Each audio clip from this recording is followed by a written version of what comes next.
My wife asked for a hall pass weekend to explore herself before we tried for kids, but when I checked our statements, she'd already booked a romantic getaway with her ex. When I confronted her, she said I was going to tell you eventually, this just speeds up the timeline. She came back Sunday night to find divorce papers taped to the door and all her belongings on the front lawn. I'm David, 31, and until last month I thought my wife of 4 years, Jessica, was someone I could trust completely. She's 29, works as a marketing coordinator, and I'm a software engineer. We've been together for 6 years total and had been discussing starting a family, which I thought meant we were in a good place in our marriage. 3 weeks ago, Jessica came to me with what she called an important conversation about our future. She said that before we started trying for kids, she wanted to make sure she'd fully explored her romantic and intimate life. She asked for what she called a hall pass weekend where she could be with someone else, no questions asked, so she could be certain she was ready to commit fully to our marriage and starting a family. Jessica presented this request very thoughtfully, saying she'd been reading articles about couples who regretted not experiencing more before settling down. She said she didn't want to wake up in 10 years wondering what if and potentially resent our marriage or our children. She emphasized that this was about her personal growth and ensuring she could be the best wife and mother possible. I was shocked by Jessica's request, but she seemed so sincere about her reasoning that I didn't immediately say no. She said she'd already identified someone she was interested in exploring things with, and that it would be a clean, one-weekend experience that would help her close that chapter of her life forever. Jessica assured me that this wasn't about problems in our marriage or her being unhappy with our relationship. She said she loved me and wanted to spend her life with me, but that she'd only had one serious relationship before me and sometimes wondered if she'd missed out on important experiences.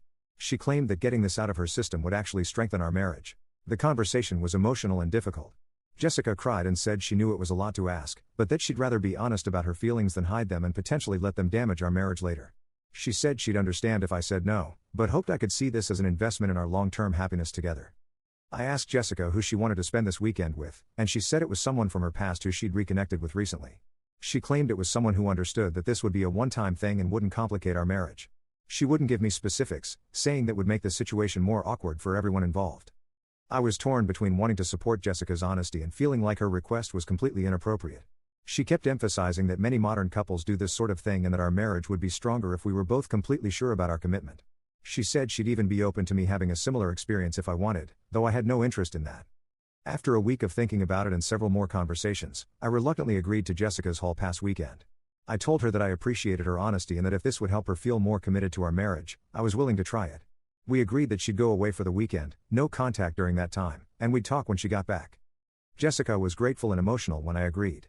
She said she knew it was a big ask and that my willingness to consider her needs showed how much I loved her. She promised that this would be the end of any doubts she had and that she'd come back ready to start our family together. The weekend was planned for this past weekend, and Jessica said she'd leave Friday evening and be back Sunday night.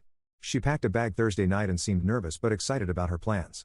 I was dreading the weekend but trying to be supportive of what Jessica said she needed. Friday morning, I was feeling anxious about the whole situation and decided to check our credit card statements to see what Jessica's weekend plans were costing us. I figured if I was paying for her hall pass weekend, I at least deserved to know the general expense. What I found when I logged into her account made my blood run cold. 3 weeks earlier, there was a charge for $1,200 to a luxury mountain resort about 2 hours from our city. The charge was dated the day after Jessica first brought up the hall pass idea, which meant she'd already booked her romantic getaway before even asking for my permission. But that wasn't all. There were also charges for couple spa treatments, champagne service, and what appeared to be a romantic dinner package. Jessica hadn't just booked a random hotel room, she'd planned an elaborate romantic weekend that was clearly designed for 2 people. I started looking more closely at recent charges and found other suspicious expenses. There were charges at lingerie stores, expensive restaurants, and what appeared to be gifts, all in the weeks leading up to her planned weekend. Jessica had been preparing for this romantic getaway for nearly a month. The most damning evidence was a charge to a local flower delivery service with a note in the transaction details that said sorry about the delay, can't wait for our weekend, Jay. The charge was dated 2 days after our initial conversation about the hall pass, which meant Jessica had been communicating with this person and apologizing for delays in their plans. I realized that Jessica's hall pass weekend wasn't a spontaneous request for personal growth, it was a pre-planned romantic getaway that she'd been organizing for weeks. She'd only asked for my permission after she'd already made all the arrangements, essentially putting me in a position where saying no would seem unreasonable since she'd already done the planning. I screenshot all the evidence and started trying to piece together who Jessica was planning to spend the weekend with. The resort charge gave me a confirmation number, so I called the resort pretending to confirm our reservation. The staff member told me the booking was for Mr. and Mrs. Thompson and included romantic packages and couples activities. Thompson was Jessica's maiden name, and she'd apparently booked the weekend using her ex-boyfriend's last name. I remembered that Jessica's college boyfriend was named Marcus Thompson, and they dated for 3 years before she met me. Jessica had mentioned that they'd stayed in touch occasionally, but I'd never thought much about it. I checked Jessica's social media and found that she'd been regularly liking and commenting on Marcus's posts, including recent photos of him hiking and traveling. Looking more closely, I could see that their online interactions had been increasing over the past few months, with increasingly flirtatious comments and inside jokes. The pieces were falling into place. Jessica hadn't suddenly decided she needed to explore her options. She'd been reconnecting with her ex-boyfriend and planning a romantic reunion weekend. The hall pass request was just her way of getting permission for something she'd already decided to do. I was furious and heartbroken. Jessica had manipulated me into agreeing to her affair by framing it as personal growth and marriage improvement. She'd made me feel like the supportive husband for understanding her needs when really I was just giving her permission to cheat with her ex-boyfriend. I decided not to confront Jessica immediately. I wanted to see how far she'd take the deception and what she'd tell me when she came back from her weekend with Marcus. I also wanted time to figure out my next steps without her trying to manipulate the situation further. Jessica left Friday evening with her overnight bag, kissing me goodbye and thanking me again for being so understanding. She said she'd see me Sunday night and that we'd have a lot to talk about when she got back. Watching her leave for her planned affair while pretending it was personal growth was one of the most painful experiences of my life. While Jessica was gone, I did more investigating. I found the resort's website and saw that the romantic packages she'd booked included couples massages, private dining, and champagne service in the room. There was nothing about personal growth or self-discovery. This was clearly a romantic reunion weekend. I also found evidence that Jessica and Marcus had been planning this for months. There were Venmo payments from Jessica to Marcus for various expenses, and social media posts that suggested they'd been meeting for coffee and dinner over the past few months. What Jessica had presented as a sudden need for exploration was actually a long-term emotional affair that was becoming physical. By Saturday evening, I'd made my decision. Jessica had betrayed our marriage through months of deception and manipulation. The hall pass request wasn't honest communication, it was her way of legitimizing an affair she'd already planned. I wasn't going to pretend this was acceptable or work on rebuilding trust with someone who'd manipulated me so thoroughly. I called my lawyer Saturday morning and explained the situation. He said that Jessica's documented planning of the affair, combined with the evidence of deception, would be helpful in divorce proceedings. He advised me to secure important documents and protect our assets before Jessica returned. I spent Saturday moving Jessica's belongings out of our house and into the garage. I wasn't going to destroy her things, but I wasn't going to continue living with someone who'd planned an elaborate affair and manipulated me into approving it. I also changed the locks and canceled her access to our joint credit cards. Sunday afternoon, I had divorce papers drawn up and ready. I wasn't interested in dramatic confrontations or giving Jessica opportunities to manipulate the situation further. Her actions had shown me exactly who she was, and I was done with our marriage. Update 1. Jessica returned Sunday night around 9 p.m, and I watched from the window as she discovered her belongings on the front lawn and the divorce papers taped to the front door. She tried her key several times before realizing the locks had been changed, then called my phone repeatedly while I ignored her calls. I finally answered around 10 p.m. when Jessica was pounding on the door and threatening to call the police. When I answered, she was crying and demanding to know what was happening.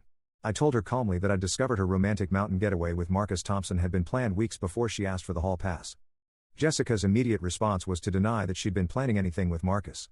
She claimed the resort booking was a coincidence and that she'd chosen the same place independently. When I mentioned the Mr. and Mrs. Thompson reservation and the romantic packages, Jessica went quiet.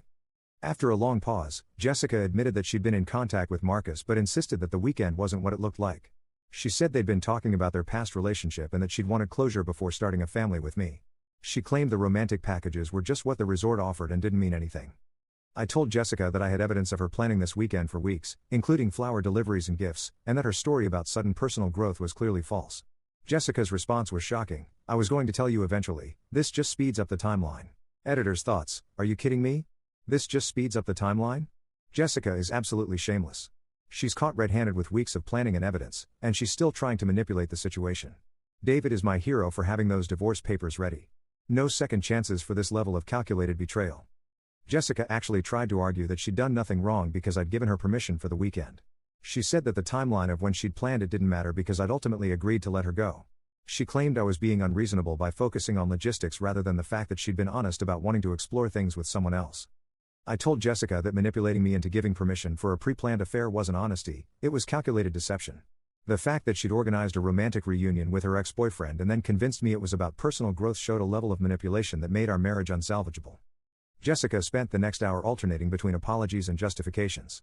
She said she'd made a mistake but that divorce was an overreaction. She claimed that her weekend with Marcus had actually convinced her that I was the right person for her and that she was ready to fully commit to our marriage. I told Jessica that her commitment was worthless because it was based on deceiving me about her intentions and manipulating my consent. I said that someone who could plan such an elaborate deception while looking me in the eye and talking about our future children was not someone I could trust with my life or family. Jessica begged me to let her inside so we could talk properly, but I told her that everything I needed to know about our marriage was revealed in her planning this weekend. I said the divorce papers explained my position and that all further communication should go through lawyers. The next morning, Jessica was still outside when I left for work. She'd apparently slept in her car and was hoping to catch me before I left. She looked terrible and was crying when she approached my car, begging me to reconsider and claiming that she'd make a huge mistake. I told Jessica that she'd made multiple mistakes over several weeks of planning, not just one weekend error in judgment. I said that her ability to manipulate me into approving her affair while planning our future children showed that I didn't really know who I'd married. Jessica's response was to get angry and accuse me of being controlling and unreasonable. She said that lots of couples work through infidelity and that I was being dramatic by ending our marriage over one weekend. She claimed that I was punishing her for being honest about her needs and that most wives would have just had the affair without asking. Hey guys, the editor or the creator here. From now on, I am going to be adding my own input into the stories as well, both into the middle of the story as well as the end. My thoughts. This woman is unhinged. She's calling David controlling for not wanting to be manipulated and lied to. And now she's saying he should be grateful that she asked permission for her pre-planned affair instead of just cheating secretly. The entitlement is off the charts.